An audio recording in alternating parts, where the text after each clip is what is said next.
হয়, নিশ্চিতভাৱে আচলতে এক আমি এই যি সোণশিলৰ যি অবৈধ বেহা, সেই বেহা এইখন পথেৰে আজিৰে পৰা নহয় বহুত পূৰ্বৰে পৰা চলি আছে আৰু সেই দিনৰে পৰা আমি ছাত্ৰহঁতে দাবী জনাই আহিছো যে সেই বেহাটো বন্ধ কৰিব লাগে। কিন্তু আজি পৰ্যন্ত সেই যি সোণশিলৰ অবৈধ বেহা, সেই বেহা বন্ধ হোৱা নাই।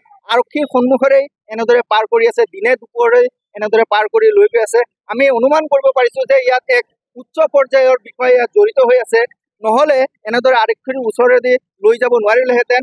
আমাৰ এই স্থানীয় ৰাইজৰ যথেষ্ট অসুবিধা হয়। তাৰোপৰি এই ৰাস্তা ঘাট কিছুদিন আগতে পূৰ্বতে বনোৱা হৈছিল, আকৌ সেই ৰাস্তা ঘাট আকৌ জৰাজীৰ্ণ অৱস্থালৈ পৰিণত হবলৈ ধৰিছে। আচলতে এই অভাৰলোডেড যি সোণশিলৰ যি বেহা, সেই বেহাই আচলতে আমাৰ জনসমাগমৰ মাজত এক যথেষ্ট এক আলোড়নৰ সৃষ্টি কৰিছে।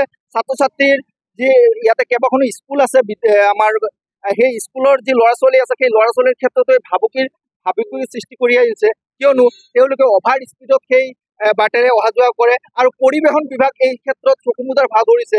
আৰু পৰিবহণ বিভাগে দেখা নাপায় নেকি এনেদৰে অভাৰলোড কৰি সোণশিলৰ বেহা যে চলি আছে, সেই সোণশিলৰ বেহাও তেওঁলোকে পৰিবহণ বিভাগে একো মাত নমতাকে মনে মনে হৈ আছে। আচলতে গোটেই ঘটনাটো আমি এক তীব্ৰ আমি ধিক্কাৰ জনাইছো, অৰিহণা জনাইছো আৰু এই পৰিবহণ বিভাগেও নাকি লগাব বুলি আমি আশা কৰিছো। তাৰোপৰি এই যি অভাৰলোড কৰি তেওঁলোকে যে লৈ যায়, সেই লৈ যোৱাৰ ফলত আমাৰ ৰাজহ ফাঁকি দি আছে। গতিকে চৰকাৰকো ফাঁকি দি এনেদৰে যি কাৰবাৰ, সেই কাৰবাৰটো আচলতে চলি আছে আৰু তাত আমি অতি শীঘ্ৰে বন্ধ হোৱাটো আমি দাবী জনাইছো।